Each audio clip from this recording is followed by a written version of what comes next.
اس واسطے یہ سوال پیدا ہوا کہ چونکہ نئے نئے مسلمان ہیں وہ گوشت لے کر آتے ہیں، اب ہم کو پتہ نہیں کہ اس پر اللہ کا نام لیا گیا کہ نہیں لیا گیا.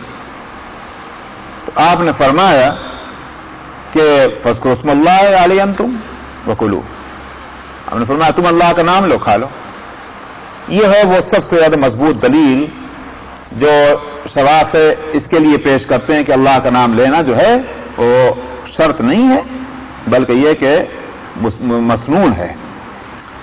تو اگر نہیں لے گا کوئی شخص اللہ کا نام تو سنت کے دل ارادہ چھوڑنے کی وجہ سے کراہت آ جائے گی، یہ شوافے کا کہنا ہے.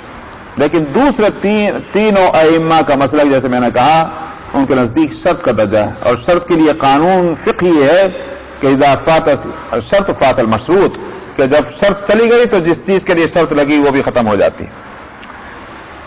جہاں تک اس دلیل کا تعلق ہے، واقعہ یہ ہے کہ ان سارے دلائل میں جیسے میں نے کہا کہ یہ سب سے زیادہ مضبوط دلیل ہے، لیکن اس میں اگر غور کریں تو یہ خود اپنی جگہ پر مضبوط معلوم نہیں ہوتی.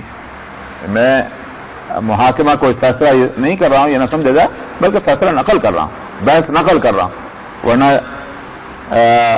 شوافے ہوں یا کوئی بھی مسلک ہو، ظاہر ہے کہ اس میں جب امام شافعی ایک رائے دے رہے ہوں یا امام مالک ایک رائے دے رہے ہوں، امام ابو حنیفہ ایک رائے دے رہے ہوں، ہم جیسے چپڑ قناتیوں کا کیا مقام ہے کہ ہم اس پر محاکمہ کرنے بیٹھیں گے. لیکن میں تو نقل کر رہا ہوں. تو جہاں تک اس دلیل کا تعلق ہے، یہ دلیل خود اپنی جگہ پر مضبوط نہیں معلوم ہوتی، کیونکہ آپ کا یہ فرمانا کہ تم اللہ کا نام لو کھا لو، اس کے یہ معنی بھی تو ہو سکتے ہیں کہ بھائی تم اس بحث میں مت پڑو.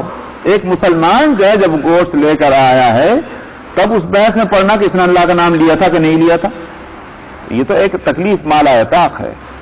مسلمان جب لے کر آیا تو پھر ہر جگہ پوچھتے پھرو گے، ہر مسلمان سے پوچھو گے کیوں صاحب تم نے جب ذبح کیا تھا اللہ کا نام لیا تھا کہ نہیں لیا تھا؟ تو یہ تھوڑی ہوگا. بھائی جب مسلمان لائے ہیں تو حسن ظن سے کام لینا چاہیے، اور حسن ظن جو ہے وہ یہی ہے کہ بھائی اس نے اللہ کا نام لیا ہوگا جبکہ مسلمان ہے. تو اس واسطے آپ نے فرمایا تم اللہ، جس طرح ہر کھانا جو ہے وہ اللہ کا نام لے کر کھایا جاتا ہے اسی طرح کھا لو. ورنہ اس کے یہ معنی جو ہے آج کل جیسے لوگوں نے لے لیے کہ اب بسم اللہ پڑھ لو تو حلال ہو جائے گا، یہ غلط ہے. یہ بالکل الٹی بات ہے جو آج کل لوگوں نے اس سے معنی اس حدیث سے یہ نکالیں.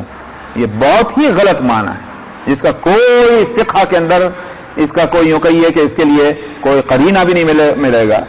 اس کے معنی یہ ہوگا کہ کوئی چیز اگر پہلے سے حرام ہے تو بعد میں بسم اللہ پڑھنے سے وہ حلال ہو جائے گی. یہ تو عجیب بات ہو گئی، مذاق ہے یہ تو دین کا. اس واسطے یہ معنی تو بالکل نہیں ہے. ہاں یہ ہے کہ آپ کے فرمانے کا حاصل اگر یہ ہو سکتا ہے جو شوافے نے سمجھا ہے کہ ٹھیک ہے تم اللہ کا نام اب لے لو تاکہ وہ انہوں نے نہیں لیا تو تمہارا یہ شک دور ہو جائے. تو ہر کھانے پر بھی اللہ کا نام لیا جاتا ہے، اسی درجے میں وہ چیز ہے.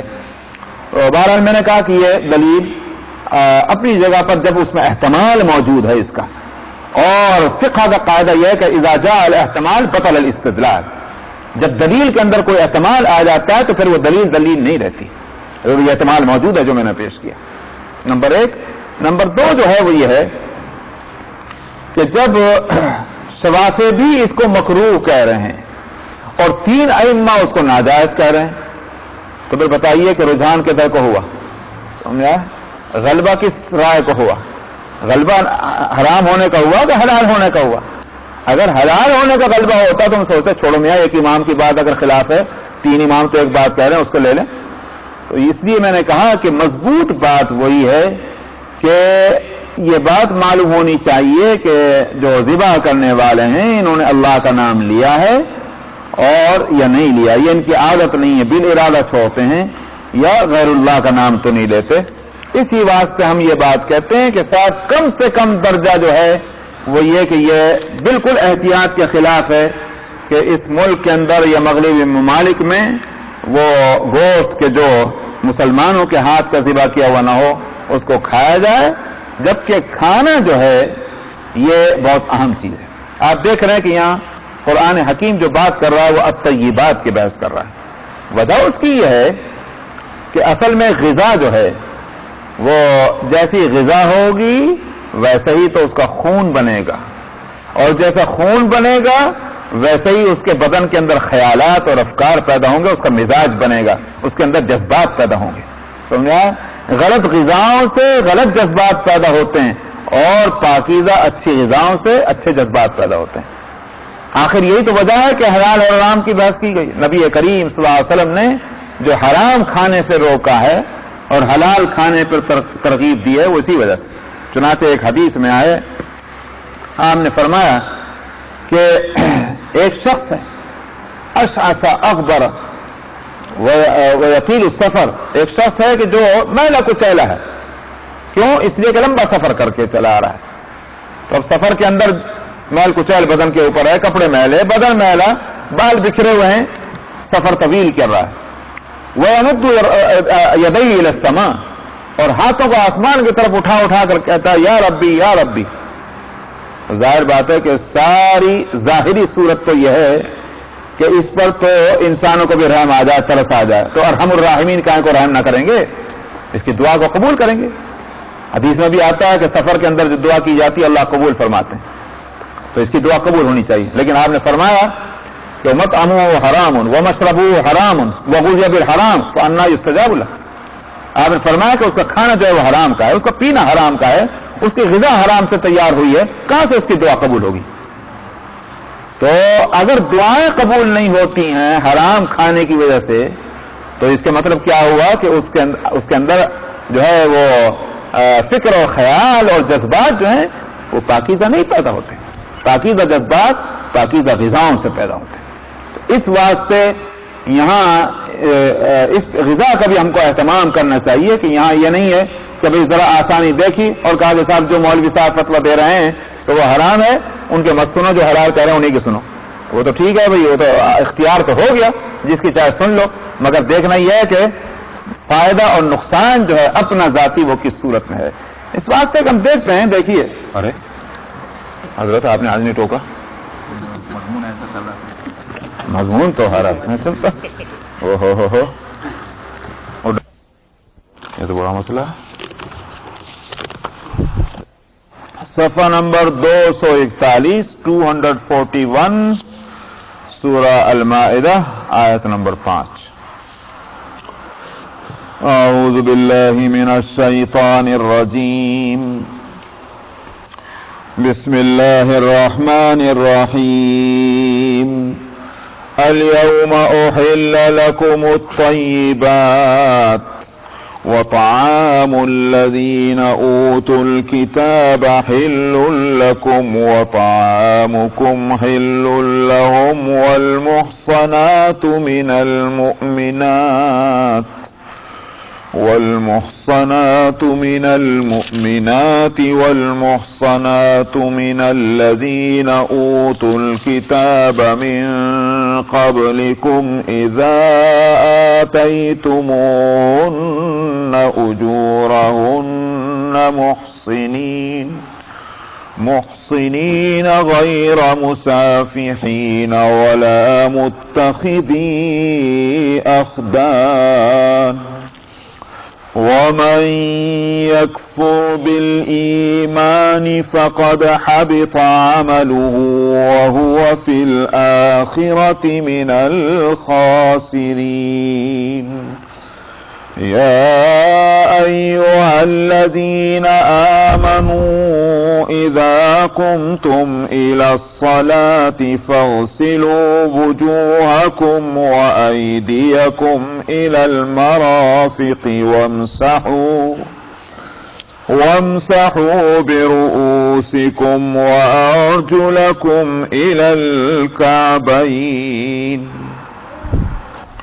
وإن كنتم جنبا فاطهروا وإن كنتم مرضى أو على سفر أو جاء أحد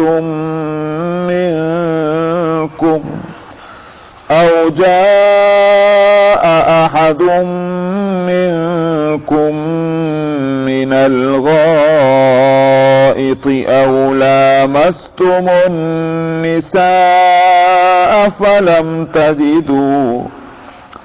فلم تجدوا ماء فتيمموا صعيدا طيبا فامسحوا بوجوهكم وأيديكم منه ما يريد الله ليجعل عليكم من حرج ولكن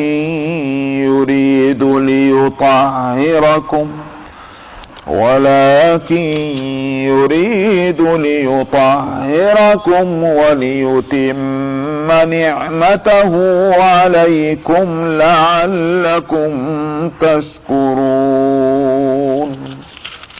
صدق اللہ العظیم. مضمون چل رہا تھا گزشتہ ہفتے اس آیت میں اہل کتاب کے کھانے کا. فرمایا تھا کہ آج پاکیزہ چیزیں تمہارے لیے حلال کر دی گئیں اور جو اہل کتاب ہیں ان کا کھانا تمہارے لیے حلال ہے اور تمہارا کھانا ان کے لیے حلال ہے. تو بحث یہ چل رہی تھی کہ اہل کتاب کا کون سا کھانا. تو میں نے کہا تھا کہ اس پر تو سب کا اتفاق ہے کہ یہاں مسئلہ ذبیحے کا ہے، روٹی چاول کا نہیں ہے، یہ کسی اور کھانے کا نہیں ہے، مسئلہ ذبیحے کا ہے. تو ذبیحہ ان کا جو ہے وہ حلال ہے.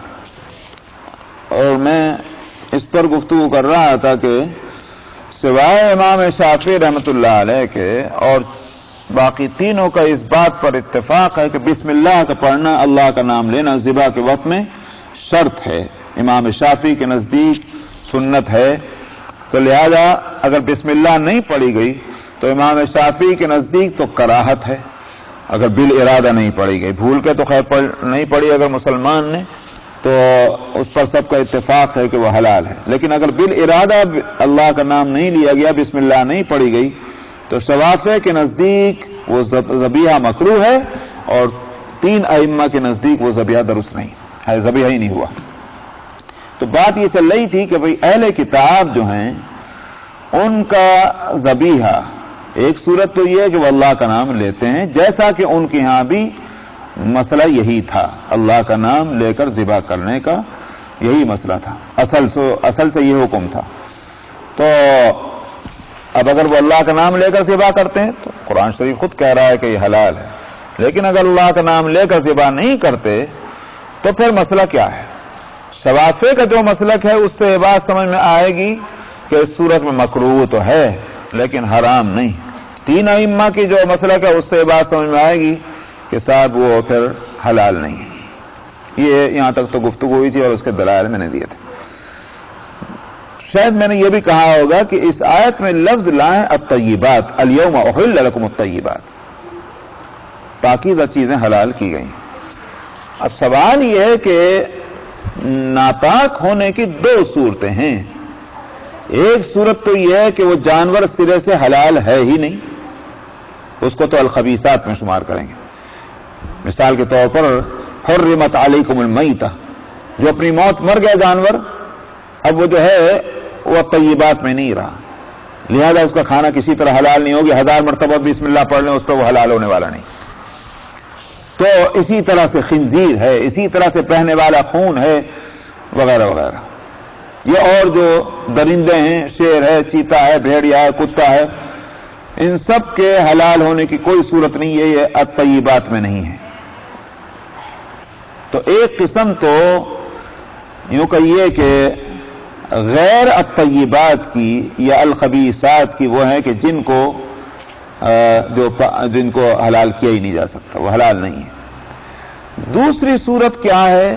دوسری صورت ہے کہ جانور اپنی ذات سے حلال تھا، الطیبات میں اس کا شمار ہے، جیسے گائے ہے، بھینس ہے، بکری ہے، بھیڑ ہے وغیرہ وغیرہ. لیکن اگر وہ اس کو ذبح نہیں کیا جا سکا تو پھر وہ جو ہے وہ پاکیزہ نہیں ہے، الطیبات نہیں رہے گا. اگر اپنی موت مر گیا تو ظاہر ہے کہ وہ طیب نہیں ہے. سوال یہ ہے کہ یہاں اپنی موت مرنے میں اور اس کے حلال ہونے میں دو ہی چیزوں کا تو دخل ہے. ایک تو یہ کہ اس کے گلے کی رگوں کو کاٹا جائے اور دوسرے یہ کہ اللہ کا نام لیا جائے. تب اس کو الطیبات کہا جائے گا۔ تو ایک تو یہ مسئلہ ہوا۔ دوسری بات جو ہے وہ یہ ہے کہ اس فلسفے میں بھی غور کرنے کی ضرورت ہے کہ میں نے جیسے شروع میں کہا تھا اس آیت کو شروع کرتے وقت کہ دنیا میں دو طرح کے گویا قومیں ہوئی ہیں یا دو طرح کی رائے اور مسلک اور ذہن اور فکر ہوئے ہیں۔ ایک تو یہ کہ صاحب بس گھاس اور پھوس کھاؤ، یا یہ کہ دالیں کھاؤ اور جانور کو ہاتھ مت لگاؤ اس لیے کہ یہ جاندار ہیں اور جان بڑی قیمتی چیز ہے، لہذا اپنے کھانے کے واسطے جان والی چیز کو بے جان کرنا یہ ظلم ہے، ہاتھ مت لگاؤ۔ ایک تصور تو یہ ہے۔ آپ دیکھتے ہیں کہ بھئی ہندوستان کے ہندو جو ہیں اور ان میں برہمنزم وہ یہی ہے، ہاتھ مت لگاؤ، یہ تو جاندار چیزیں ہیں، تو جاندار کو آپ اس کی جان کیوں لے رہے ہیں اپنے کھانے کی خاطر؟ یہ تو ظلم ہے۔ تو جیو ہتیا جو ہے وہ ان کے یہاں حرام ہے۔ ایک تو مسئلہ یہ ہوا۔ دوسرا کیا ہے؟ ہر چیز کھاؤ میاں، کچھ سوچنا ہی نہیں، جو منہ میں جا سکے تو اس کو نگل لو۔ ایک رائے یہ ہوئی۔ مسلمانوں کو اللہ سبحانہ و تعالی نے چونکہ وہ دین دیا جس کو دین وسط کہتے ہیں، وَجَعَلْنَاكُمْ أُمَّةً وَسَطًا، تو نہ یہ اس کنارے ہیں نہ وہ اس کنارے ہیں، نہ تو یہ کہ ہر چیز کو حرام ہی کر دیں اپنا اوپر، اور نہ یہ کہ ہر چیز حلال ہے۔ ان کے لیے یہ رکھا گیا کہ ہر جانور تو تمہارے لیے حلال نہیں ہے، کچھ جانور ہم تمہارے لیے حلال کر رہے ہیں۔ رہ گئی بات یہ کہ بھئی اپنی غذا کے واسطے اس کی جان لینے کا کیا مطلب ہوا؟ تو یہاں اسی بات کو بتلایا گیا کہ بے شک تمہارے اندر بھی جان ہے، اس کے اندر بھی جان ہے، جان دونوں میں ہے اور دونوں کی جان قیمتی ہے ایک لحاظ، مگر چونکہ ہم حکم دے رہے ہیں، ورنہ اگر ہمارا حکم نہ ہوتا تو ایک جان والے کو دوسرے جان والے کی غذا بنا لینا اس کے لیے کوئی عقل تو یہ کہتی ہے کہ یہ صحیح نہ ہوتا، مگر کیونکہ ہم حکم دے رہے ہیں عقل کو پیچھے رکھو، ہمارے حکم کو مانو، یہ مسئلہ ہے۔ اس واسطے جس وقت جان والی چیز کو کھانے کے وقت میں نہیں بلکہ جس وقت اس کو کھانے کے قابل بنانے کا مسئلہ ہے اس وقت اللہ کا نام لیا جا رہا ہے۔ اے اللہ، عقل سے تو یہ چیز ہماری غذا بننے کے قابل نہیں تھی، مگر چونکہ آپ فرما رہے ہیں آپ کے نام سے ہم اس کو اپنی غذا کے قابل بنانا چاہتے ہیں، یہ ہے وہ وجہ۔ اس لیے اللہ کا نام لینا اس فلسفے کی روح سے بھی گویا ضروری اور اہم معلوم ہوتا ہے۔ تو آخر کو تین فقہا، امام ابو حنیفہ، امام مالک، امام احمد ابن حنبل، اگر انہوں نے ایک بات کو لیا ہے اور شوافی بھی اس سے انکار نہیں کر رہے ہیں، وہ بھی سنت تو مان رہے ہیں، اس لیے بسم اللہ کا پڑھنا مسئلہ بہت اہم ہو گیا، اور جو بالارادہ بسم اللہ نہ پڑھتے ہوں تو اس صورت میں ان کے ذبیحے کو حلال سمجھنا جو ہے یہ بڑا مشکل کام ہے۔ ایک تو اس کا پہلو ہے دینی، فقہی اور شرعی۔ میں نے کبھی اس سے پہلے بھی کہا ہوگا کہ بھئی اگر کوئی شافعی مسلک کے لوگ ہیں اور وہ اپنے مسلک کی پابندی کرتے ہوئے اگر وہ حلال سمجھ کر کھا رہے ہیں وہ جانے اور ان کا اللہ جانے، لیکن آخر یہ کیا مصیبت ہے کہ صاحب ہم نے سوچا کہ ہم اور سارے معاملات میں چاہے ہم کیا نام ہے مالکی ہوں کہ حنبلی ہوں کہ حنفی ہوں یا کچھ بھی ہوں، لیکن چونکہ کھانے کو مل رہا ہے لہذا شافعی بن جاؤ، یہ تو بڑی زیادتی کی بات ہے۔ تو یہ اس کا مطلب یہ نہ شافعیت رہی نہ حنفیت رہی، نہ کوئی حدیث رہا نہ قرآن رہا، جہاں آسانی نظر آئے وہاں چل پڑو، تو یہ جو ہے یہ بالکل غلط ہے، دین کے ساتھ کھلواڑ۔ اس لیے دین کے مطلب ہی پابندی کا ہے، تو پابندی ہونی چاہیے۔ تو میں نے کہا یہ تو ایک اس کا دینی پہلو ہے۔ جہاں تک اس کا سماجی مسئلہ ہے وہ یہ ہے کہ ہم ایک قوم ہیں، مستقل ایک قوم ہے، ہمارا ایک ٹریڈیشن ہے، ہماری روایات ہیں، ہماری ویلیوز اور ہمارے مطلب یہ کہ تہذیب ہے، اور نبی کریم صلی اللہ علیہ وسلم نے، اللہ سبحانہ و تعالی نے ہمارے لیے وہ ایک ایسے طریقہ کار اور شکل اور صورت اور سیرت اور اخلاق اور عادات اور چلنا اور پھرنا اور کھانا اور پینا اور سونا اور جاگنا، ہر چیز کے اندر ہم کو ایسی ہدایتیں دیں جس کی وجہ سے مسلمان ساری دنیا میں سب سے زیادہ ممتاز اور بالکل الگ آئیڈینٹیفائی ہوتا ہو، الگ پہچان اس کی ہو جائے۔ یہ ہے نبی کریم صلی اللہ علیہ وسلم کی تعلیمات کا حاصل۔ آپ نے تو اتنا اہتمام فرمایا کہ عاشورہ کے روزہ رکھنے کے معنی میں بھی ایک طرف تو آپ فرما رہے ہیں انا احق بموسیٰ کہ اگر موسیٰ نے عاشورہ کا روزہ رکھا تھا اور ان کی قوم نے، مجھے زیادہ حق پہنچتا ہے کہ میں بھی روزہ رکھوں، صحیح کام ہے، لیکن ساتھ میں یہ نہ ہو جائے کہ یہودیوں کے ساتھ مشابہت ہو. تو ابن عباس کی روایت میں ہے کہ ایک روزہ اور ملا لو، وہ ایک رکھا کرتے تو تم 2 رکھو، چاہے 9 اور 10 کرو، چاہے 10 اور 11 کرو. کیوں؟ عمل لے رہے ہیں، مگر عمل یہودیوں کا نہیں لے رہے ہیں، عمل موسیٰ کا لے رہے ہیں علیہ الصلوۃ والسلام. اور اپنا ایک امتیاز ہونا چاہیے کہ ہم 2 روزے رکھ رہے ہیں. تو اتنا اہتمام کیا گیا ہے اسلامی قواعد اور ضوابط میں کہ مسلمان دوسری قوم سے اس طرح نہ مل جائے کہ اس کی پہچان ختم ہو جائے. تو یہاں سوال یہ ہے کہ اگر ہمارا کھانا وہی رہے جو اوروں کا ہے تو بھی اللہ کا نام نہیں لیتا انہوں نے ذبیحہ پر ہم بھی نہیں لیتے، جاؤ بھاگ جاؤ، تو پھر ان میں کیا فرق رہ گیا؟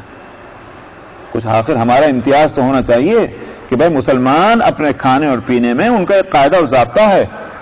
اگر مسلمان مثال کے طور پر اگر مسلمان کھڑے لیٹے بیٹھے کسی طرح بھی ہے اور اسی طرح کھا رہے ہیں جس طرح سے وہ غیر مسلم کھاتے ہوں، یہ تو کوئی بات نہ ہوئی، پھر سنتیں کہاں چلی جائیں گی کھانے اور پینے کی؟ ان سب چیزوں کا اہتمام ہونا چاہیے. تو جس طرح سے یہود نے، حالانکہ ان کا دین بھی ویسا ہی ہے اس معاملے میں، ذبیحے کے معاملے میں جو ہمارے یہاں ہے، لیکن انہوں نے یوں نہیں کہا کہ صاحب جو ایسا اپنا وہ سائن لگا دیا ہو کہ حلال، یہ نہیں سائن لگایا، انہوں نے کہا کوشر. حالانکہ ان کا طریقہ وہی ہے ذبح کا جو ہمارے یہاں ہے، لیکن اس کے باوجود اپنی پہچان کے واسطے انہوں نے کیا لیبل لگایا؟ کوشر، تاکہ سمجھا جائے کہ یہ یہودیوں کا ہے. ان کو معلوم ہے کہ مسلمانوں کے یہاں بھی اسی طرح ذبح ہوتا ہے. کیا ہم مسلمانوں کو اتنا اہتمام کرنے کی ضرورت نہیں کہ ہم بھی اپنا لیبل لگائیں کہ حلال ہے، تاکہ سمجھ میں آئے کہ مسلمانوں کی غذا ہے؟ تو یہ سماجی اس کا حصہ ہے. اور تیسرا اس کا جو ہے اکنامیکل جو ہے اس کا پارٹ ہے، وہ یہ ہے کہ بھئی جب ہم اپنی قوم کو اس ملک میں اور ہر ملک میں فائنینشلی اسٹیبلش کرنا چاہتے ہیں، ان کو اپنے پیروں کھڑا کرنا چاہتے ہیں، ان کو مضبوط کرنا چاہتے ہیں، تو پھر اگر ہماری ضرورتیں ہیں، ہم اپنی ضرورتوں کے واسطے ہر دکان میں گھس جائیں گے، مسلمان کی دکان کا اہتمام نہ کریں گے تو مسلمان کا کاروبار چلے گا کہیں کو؟ وہ کہیں کو چلے گا؟ کس سے چلے گا؟ جا کر ہندو خریدیں گے اس کی دکان سے گوشت؟ مسلمان نے جو دکان کھولی، مسلمان نے جو سلاٹر ہاؤس بنایا، مسلمان نے جو ایک سسٹم قائم کیا حلال گوشت کے مہیا کرنے کا، وہ کس کے واسطے کیا تھا؟ وہ مسلمانوں کے لیے کیا؟ اور مسلمان جا رہے ہیں دوسرے کا کھانے کے واسطے، تو اس کی دکان چلے گی؟ تو اس کا مطلب کیا ہوا کہ مسلمان کو اٹھنا نہیں دینا چاہ رہے ہیں. اس کا ایک یہ پہلو بھی ہے. اگر بالفرض مان لیجئے کسی درجے میں کہ اس کو مباح کا بھی درجہ دیا جائے، لیکن مباحات کو بھی بعض دفعہ چھوڑنا پڑتا ہے کسی بڑے فائدے کی خاطر. یہ شریعت کا مزاج ہے. اس لیے میں اس معاملے میں خاص طور پر اسی لیے زور دے کر کہتا ہوں کہ بھائی اس بحث کو چھوڑ کر کے بھی ایک زمانہ تو چلیے وہ تھا کہ بھائی ملتا نہیں تھا ڈھونڈے سے، سینکڑوں میل چلے جاؤ ملتا ہی نہیں، لیکن آج تو اللہ کا کرم ہے، اللہ کا فضل ہے. ابھی ہمارے لیے بڑی آزمائش کی بات ہے کہ ہم ابھی بھی جو ہیں ہم سہولتیں اور در سہولتیں کہ صاحب تلاش کرنا چاہتے ہیں. پہلے یہ تھا میں کیا کریں، ہمارے شہر میں تو ملتا ہی نہیں، کہاں جائیں، دوسرے شہر جانا پڑتا ہے. اللہ میاں نے اب شہر تو چھوڑ گلی گلی ملنے لگا، تو اب کیا گھر کے دروازے سے مل جائے دروازہ اس کا کیا نام ہے حلال گوشت کی دکان کا، تب آسانی ہوگی. تو کچھ تو تھوڑی بہت تکلیف اٹھانی چاہیے اور حلال کا اہتمام کرنا چاہیے. حلال غذا کی بڑی اہمیت ہے. تو یہ بات ہوئی.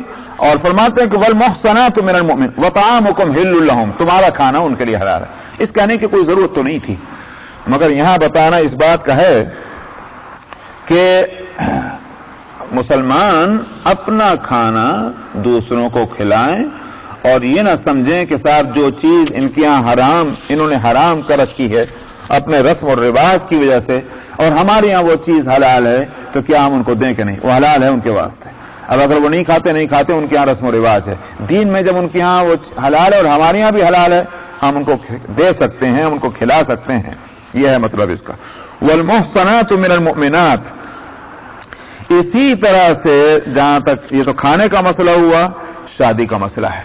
فرماتے کہ ایمان والوں میں، ایمان والی عورتوں میں جو پاک باز عورتیں ہیں، اور اسی طرح سے اہل کتاب میں سے جو پاک دامن عورتیں ہیں، وہ اہل کتاب جن کو کتاب تم سے پہلے دی گئی ہے، جب تم ان کے مہر دے دو تو وہ بھی حلال ہوں گی، مگر یہ ان کے ساتھ تعلق جو قائم کرنا ہے اس میں بھی مقصد کیا ہونا چاہیے؟ محسنین، پاک دامن رہنے کی نیت ہے، اس لیے نہیں کہ بھائی ان کے یہاں چلو بے حیائی زیادہ ہے، ہمارے یہاں کی عورتیں تو بہت ہی شرم کرتی ہیں، نہیں ہم کو شرم اچھی نہیں لگتی، چلو انہیں سے کریں گے، اپنا رنگ رلیاں منائیں گے۔ یہ ہے محسنین، محسنین ہونا چاہیے، مطلب کیا ہے؟ پاک دامن ہونا اور اپنے اخلاق کو سنوار کر رکھنا، یہ مقصد ہو۔ غیر مصافحین، محض یہ کہ شہوت رانی کرنا، ولا متخذی اخدان، یا ان سے جو ہے وہ آنکھ مچولی اور جو ہے اس طرح کی یہ صورت کرنا، یہ درست نہیں ہے۔ تو اخلاق اور کردار کی حفاظت یہ بہت عام ہے۔ اس صورت میں شادی کی اجازت دی گئی ہے اہل کتاب کی عورتوں سے، یہود اور نصارہ سے۔ اب یہاں بتایا گیا محسنین، پاک دامن تم بھی ہو، پاک دامن وہ بھی ہوں، تو معلوم ہوا کہ اصل چیز جب دین اور اخلاق ہے تو یہ بات دیکھنے کی ہے کہ دین اخلاق محفوظ رہتا ہے یہ نہیں رہتا، ہمارا یا ہمارے بچوں کا، اس لیے کہ ہمارے بچے بھی تو ہم ہی ہیں۔ تو اگر ہم نے سوچا ہم تو پکے پھل ہیں، ہم پہ کوئی اثر نہیں ہوتا، نہ کسی کی یہودی کی یہودیت کا، نہ نصرانی کی نصرانیت کا، ہم پہ کوئی اثر نہیں ہوتا، ہم جیسے ہیں ویسے ہی رہیں گے، ٹھیک ہے آپ پکے پھل ہیں لیکن بچے تو کچے پھل ہیں، ان پر اثر ہو گیا تو کیا ہوگا؟ اس کا ذمہ دار کون ہوگا؟ تو دین اور اخلاق جو ہیں وہ اس کی گارنٹی رہنی چاہیے کہ صاحب اس پر کوئی اثر نہیں ہوگا، تب جا کر کے یہ شادی کی اجازت ہے۔ لیکن اگر دین اور اخلاق کے متاثر ہونے کا خطرہ بھی ہو تو پھر وہ صورت جائز نہیں۔ یہ بات کہاں سے نکلی؟ یہ اس بات سے نکلی ہے کہ اصل تو عقل یہاں بھی یہ کہتی ہے کہ جب عقیدہ مختلف ہو گیا تب اس صورت میں نکاح نہیں ہونا چاہیے تھا، جائز نہیں ہونا چاہیے، عقیدہ تو یہ کہہ رہا ہے، مگر اللہ سبحانہ و تعالی نے بعض مجبوریوں کی رعایت فرماتے ہوئے اس کی اجازت دی ہے، تب اس صورت میں اس کی اجازت ہی سمجھی جائے گی، مگر اس کا مطلب یہ نہیں ہے کہ بھئی اس کا جو پہلو ہے دین و اخلاق کا اس سے صرف نظر کیا جائے۔ تو میں کہہ رہا تھا کہ یہ بات کہاں سے سمجھ میں آئی؟ حضرت ابن عمر رضی اللہ عنہ کا مسلک جو نقل کیا گیا، عبداللہ ابن عمر کا مسلک یہ نقل کیا گیا ہے کہ اہل کتاب کی عورتوں سے نکاح جائز نہیں۔ تو کسی نے پوچھا عبداللہ ابن عمر تو فقہائے صحابہ میں ہیں، جن صحابہ کو فقیہ مانا گیا ہے، اصحاب فقہ اور اصحاب فتویٰ، ان میں ہیں عبداللہ ابن عمر۔ تو عبداللہ ابن عمر سے پوچھا گیا کہ اہل کتاب کی عورتوں سے نکاح جائز نہیں، جائز ہے؟ تو انہوں نے کہا کہ وَلَا تُنْكِحُ الْمُشْرِكَاتِ حَتَّىٰ يُؤْمِنْ، اللہ میاں نے فرمایا کہ مشرک عورتوں سے نکاح مت کرو جب تک کہ وہ ایمان نہ لیں۔ انہوں نے پھر کہا کہ اللہ میاں تو فرما رکھا کہ حلال ہے تمہارے واسطے، انہوں نے پھر وہی آیت پڑھ دی۔ تو اس سے یہ سمجھا گیا ہے کہ ابن عمر رضی اللہ عنہما کی نظر چونکہ ان کے عقیدے پر ہے، ان کے نزدیک اہل کتابی عورتوں سے نکاح حلال نہیں۔ یہ تو ہوا ابن عمر کے بارے میں جو کتابوں میں لکھا ہوا ہے۔ جہاں تک حضرت عمر رضی اللہ عنہ کا معاملہ ہے، یعنی ان کے والد مکرم خلیفہ راشد ہیں، اور ظاہر ہے کہ ان کو کسی طرح سے ان کی رائے کو نظر انداز نہیں کیا جا سکتا، صحابہ بھی ان کی رائے کی وقت کرتے تھے۔ تو حضرت عمر رضی اللہ عنہ کی یہ روایت کتابوں میں ملتی ہے، اور وہ یہ کہ حضرت حذیفہ رضی اللہ عنہ نے جو ہے وہ نکاح کر لیا کسی کتابی سے، ابو ذر غفاری نے نکاح کر لیا کسی کتابی سے، تو تمہوں نے کہا کہ نکالو، طلاق دو۔ تو انہوں نے کہا کہ امیر المومنین کیا یہ حلال نہیں ہے؟ تو تمہوں نے فرمایا کہ میں یہ نہیں کہہ رہا ہوں، میں یہ کہتا ہوں کہ ان کو اپنے گھروں میں مت رکھو۔ تو پھر انہوں نے کہا کہ امیر المومنین حلال نہیں ہے؟ انہوں نے کہا میں یہ نہیں کہہ رہا ہوں، مگر میں کہتا ہوں ان کو نکالو اپنے گھر سے۔ کیوں نکالو؟ تو تمہوں نے فرمایا اس لیے کہ تم مقتدا ہو، لوگ تمہارے عمل کو دیکھ کر اس کے مطابق اپنا عمل بنائیں گے آگے چل کر کے۔ تو ایک تو یہ کہ تمہارا عمل درست رہنا چاہیے، دوسری بات یہ کہ مجھے ایسا نظر آتا ہے کہ یہ شادیاں اگر اس میں اسی طرح کی وسعت رکھی گئی اور اس میں کوئی پابندی نہ لگی تو دوسروں کی تہذیب اور دوسروں کا تمدن اور دوسروں کا کلچر مسلمانوں کے گھروں میں آ جائے گا۔ یہ تمہارے نے فرمایا. بس یہاں تک روایت ہے. آگے ظاہر ہے کہ عمر یہ فرما رہے ہوں جبکہ وہ خلیفۃ المسلمین ہوں، تو پھر یہ کہ صحابہ نے نہ کیا ہو، یہ اس کا تو سوال ہی پیدا نہیں ہوتا. تو اس سے معلوم یہ ہوا کہ عمر اس کو حرام تو نہیں کہہ رہے تھے، مگر یہ کہ نظر اس پر تھی کہ اخلاق اور کردار مسلمانوں کے، ان کے گھریلو جو ہے سسٹم، وہ متاثر نہ ہو، اور اگر متاثر ہونے کا خطرہ ہے تو پھر اس کو عام اجازت نہیں. معلوم ہوا کہ عام اجازت سے کہ بغیر سوچے اور بغیر فکر کیے کہ شادی کر لینا یہ شریعت کو پسند نہیں، بلکہ دراصل یہ اطمینان کر لیا جائے. دوسری بات یہ کہ سمجھ میں یہ آتا ہے کہ اصل میں اس سے پہلے بھی میں نے ایک بات رکھی تھی کہ بھائی یہاں صورت جو ہے وہ یہ ہے کہ ایک عورت کتابی ہے، دوسری عورت مثلا مشرک ہے جو کتابی نہیں کہلاتی، تیسری عورت جو ہے مسلمان ہے. اب ایک شخص جو ہے وہ شادی کرنا چاہتا ہے، وہ پوچھے کسی سے ان تین عورتوں میں سے میں کس سے شادی کروں، جواب کیا ہوگا؟ ہر آدمی تو یہ جواب دے گا مشورہ دینے والا، بھائی مسلمان سے شادی کر لے. چلیے صاحب کوئی اس کا. اب مثلا صرف دو عورتیں ہیں، ایک مشرک عورت ہے اور ایک کتابی عورت ہے، مسلمان عورت ہے ہی نہیں. ایک شخص کہتا ہے بھائی میں شادی کرنا چاہتا ہوں، بتاؤ میں ان دو عورتوں میں سے کس سے شادی کر لوں؟ جواب کیا ہوگا؟ کتابی سے کر لو. تو دراصل کتابی کی جو ہے برابری یا فضیلت مسلمان عورت کے مقابلے میں نہیں ہے، مشرک عورت کے مقابلے میں ہے. یہ ہے جو سمجھا ہے صحابہ نے رضی اللہ عنہ اس قرآن کی اس آیت کا مطلب. اس لیے یہ نہ سمجھا جائے کہ صاحب کوئی بات نہیں، کیونکہ قرآن نے اجازت دی تو بس حلال ہے. حلال قرار دینا اور یہ کہ اس میں کوئی برائی کا نہ ہونا، وہ دونوں باتیں الگ الگ ہیں.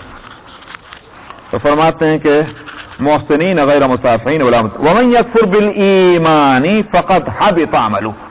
آگے اسی بات دیکھا کمال ہے قرآن شریف کا.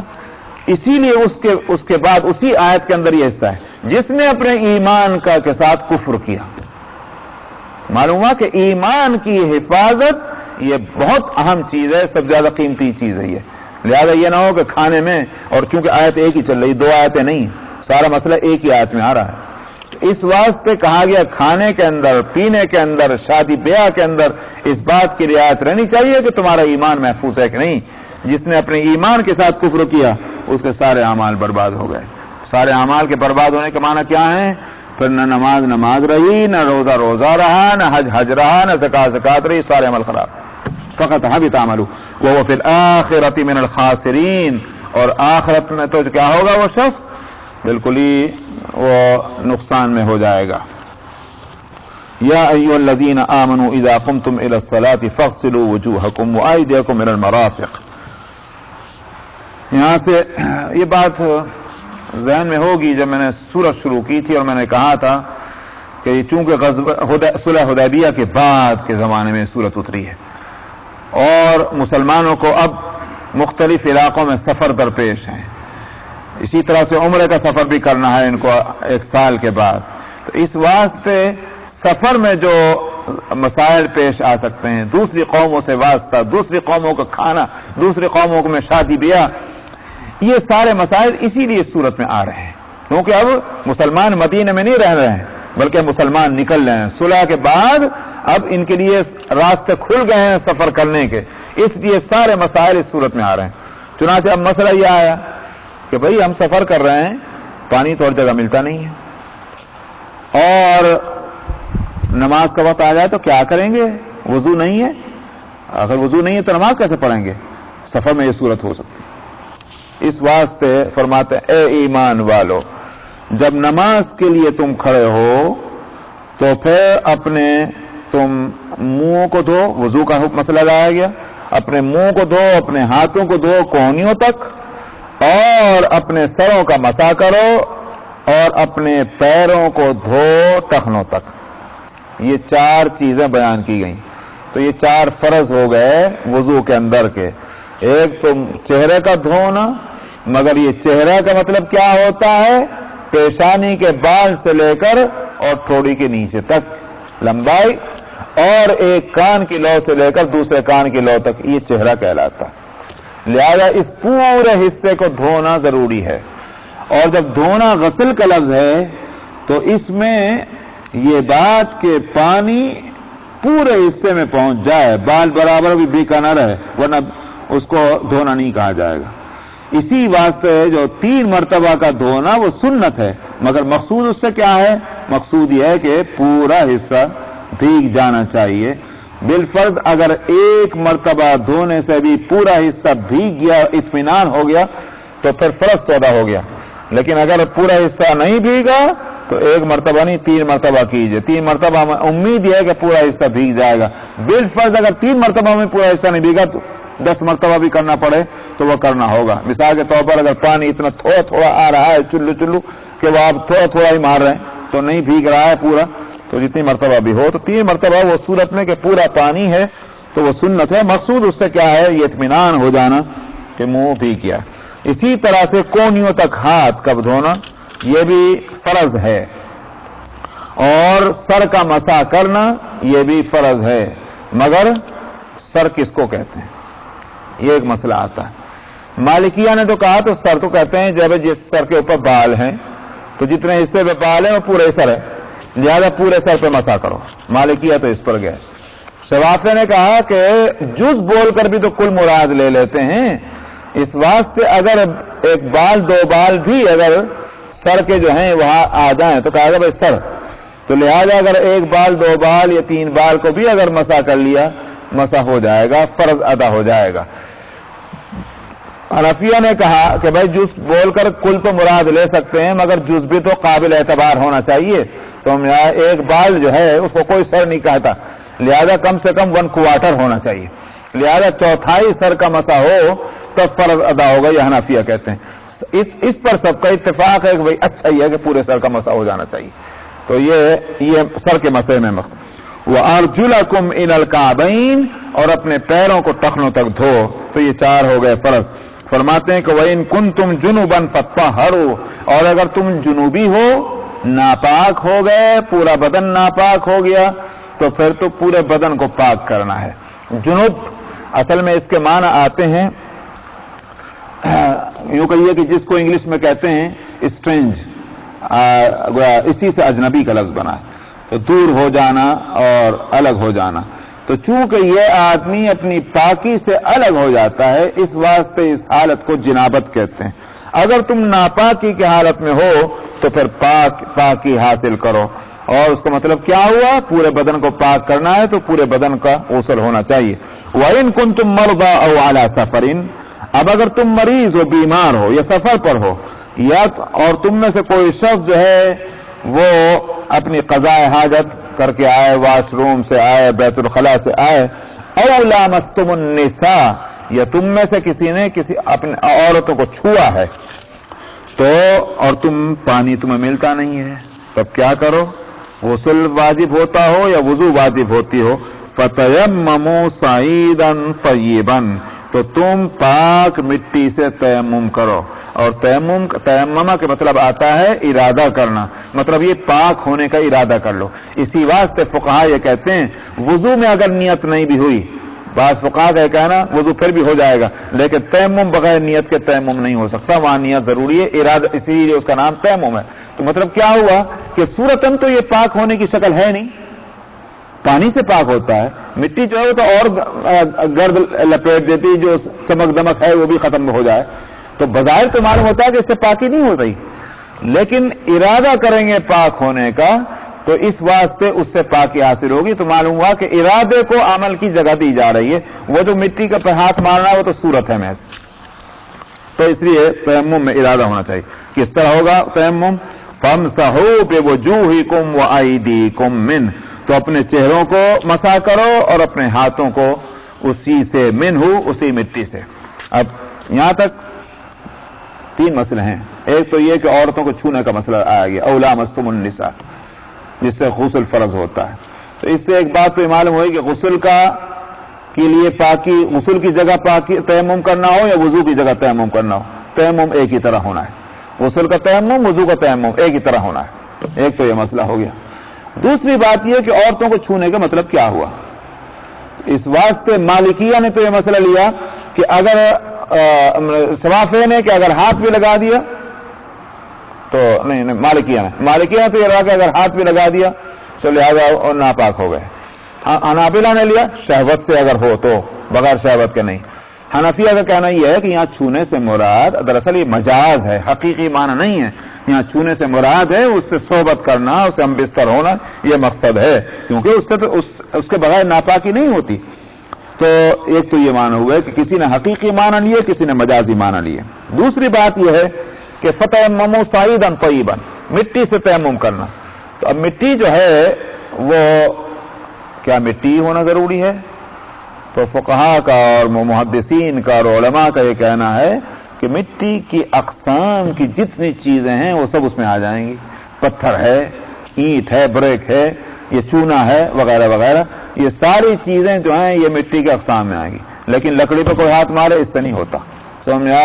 یہ مٹی کے اقسام میں نہیں ہوا. تو مٹی کے قسم کی جتنی چیزیں ہو سکتی ہیں ان سے تیمم کر لیا جائے. اچھا صاحب، تیمم کی اب صورت کیا ہے؟ شوافے تو کہتے ہیں کہ اس آیت کا مطلب کیا ہے، فامسحوا بوجوہکم وایدیکم منہ، کہ تم اپنے مسح کر لو اپنے چہرے کو اور اپنے ہاتھوں کو اسی سے. اسی لیے شوافے اور دوسرے فقہاء کے نزدیک سوائے حنفیہ کے وہ تو کہتے ہیں کہ ایک مرتبہ مٹی پہ ہاتھ رکھو اور اس کے بعد جھاڑ کر کے اور اس کو منہ پر اور ہاتھوں پر اسی ہاتھ کو پھیر لو. حنفیہ کہتے ہیں کہ نہیں، 2 مرتبہ ہونا چاہیے. ایک مرتبہ تو جو ہے مٹی پر ہاتھ رکھ کر کے اور منہ پر پھیرو، اور دوسری مرتبہ ہاتھ رکھ کر کے جو ہے وہ پھر ہاتھوں پر پھیرو. ان کا کہنا یہ ہے کہ وَأَيْدِيكُمْ جو ہے اس کو الگ واو کے عطف کے ساتھ لایا گیا ہے، تو عطف نے آ کر کے تھوڑی سی اس کے اندر ایک وہ مغایرت پیدا کر دی. کیونکہ عربی کا قاعدہ یہ ہے، کنجنکشن کہتے ہیں صاحب حرف عطف کو، کیا کہتے ہیں؟ کنجنکشن. تو یہ کنجنکشن جو ہے عربی کا قاعدہ یہ ہے کہ جو بیچ میں لیٹر آف کنجنکشن آیا تو پہلے اور بعد کے اندر مغایرت یعنی غیریت بتاتی ہے. تو معلوم ہوا کہ یہاں غیریت ہے جب، تو اس لیے ہاتھ دونوں کے لیے الگ الگ زمین پر مارے جائیں. آگے فرماتے ما یرید اللہ لیجعل علیکم من حرج، اللہ جو ہے وہ تمہارے لیے تنگی نہیں چاہتے، ولکن یرید لیطہرکم، لیکن اللہ چاہتے ہیں کہ پاکی تم کو حاصل ہو جائے. اس واسطے وہاں تو پانی سے حقیقتاً پاکی حاصل ہوگی، اور چونکہ پانی نہیں مل رہا ہے پانی کا استعمال جو ہے نقصان دہ بیمار کے واسطے، اس لیے پھر بھی کیا ہے تیمم سے کیا ہوگا کہ چونکہ ذہن اور فکر متوجہ ہوگا پاکی کی طرف، اس سے پاکی حاصل ہوگی. وَلِيُتِمَّ نِعْمَتَهُ عَلَيْكُمْ لَعَلَّكُمْ تَشْكُرُونَ، اور تاکہ اپنی نعمتوں کو تمہارے اوپر پورا کر دے جس سے کہ تم شکر گزار ہو. کیسی نعمت؟ کہ جس طرح سے روحانی پاکی جو ہے یہ بڑی اہم بات ہے اور اللہ کی نعمت ہے، اسی طرح سے جسم کی پاکی جو ہے یہ بھی بہت اہم چیز اور اللہ کی نعمت ہے. تو دین مکمل نہیں ہو سکتا اور کوئی تعلیم مکمل نہیں ہو سکتی جب تک باطن کے ساتھ ظاہر کی پاکی کا کہ بھی احکام اور مسائل نہ آ جائیں. اس واسطے فرمایا گیا تاکہ اپنی نعمت کو تم پر پورا کر دے اور تم شکر گزاری کرو. بس بھائی بات جو ہے وہ یہ ہے کہ 43 سورہ المائدہ آیت نمبر 7. اعوذ باللہ من الشیطان الرجیم، بسم اللہ الرحمن الرحیم.